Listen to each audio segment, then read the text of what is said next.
ప్రస్తుతం మనం విశాఖ పాడేరు మన్యంలో ఉన్నాం. పాడేరు మన్యం అంతా మంచుతో దుప్పటితో కమ్మేసింది. చూడటానికి చాలా ఆహ్లాదంగా ఉంది. ఏజెన్సీ అంతా చూడచక్కని అందాలతో జనాల్ని ఆకట్టుకుంటుంది. పర్యాటకుల శాతం ఈ యొక్క ఆనందాన్ని తిలకరిస్తున్నారు. మనం కూడా విజువల్స్ రూపంలోనే చూద్దామా?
వాతావరణం చాలా బాగుంటుంది. ఉదయం పూట ఈ మధ్యన సూర్యుడు వస్తాడు.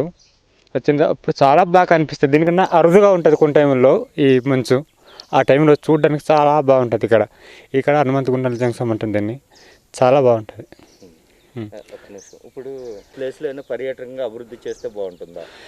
ఈ ఏరియాలో పర్యాటకంగా అభివృద్ధి చేస్తే బాగుంటుంది అంటే, ఎందుకంటే చాలా దగ్గర ప్లేస్ పాడేరు నుంచి మీకు ఇప్పుడు వచ్చారు కదా, చాలా దగ్గర కాబట్టి ఇక్కడ 2 కిలోమీటర్లు ఉంటాయి. 2 కిలోమీటర్లు కూడా పూర్తిగా ఉండవు. కాబట్టి ఇక్కడ అభివృద్ధి చేస్తే చాలా బాగుంటుంది. ప్లేస్ కూడా చాలా బాగుంది దాన్ని చూసుకున్నట్లయితే. అలాగా చుట్టుపక్కల ఒక 50 ఊర్లు ఉంది. రోడ్డు సౌకర్యాలు కూడా సరిగా అందుబాటులో లేకపోతుంది.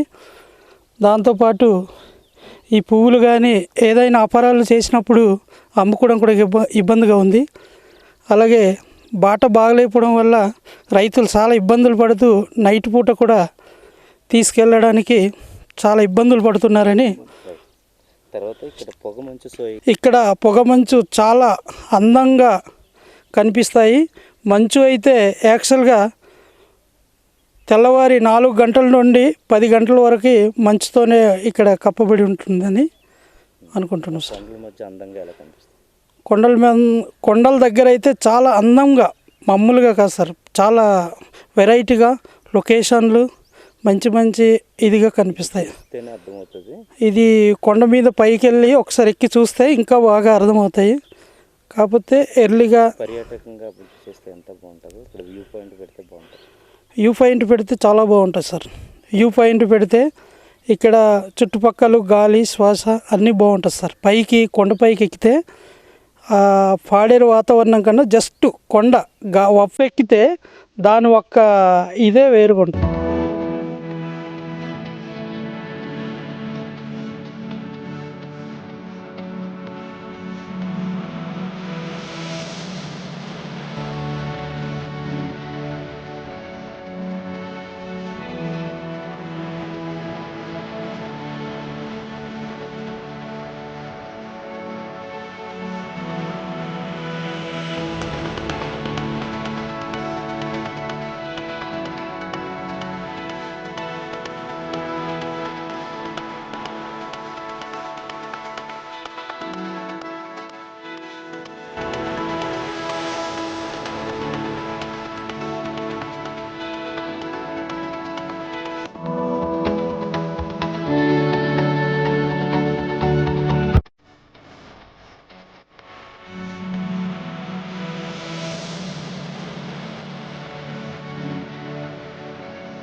Hi viewers, Vizag vision channel ని సబ్స్క్రైబ్ చేసుకోండి. మా ఛానల్ అందిస్తున్న జాతీయ అంతర్జాతీయ స్థాయి వార్తా విశేషాలు నోటిఫికేషన్స్ కోసం ఇక్కడ కనిపిస్తున్న బెల్ ఐకాన్ ని క్లిక్ చేయండి.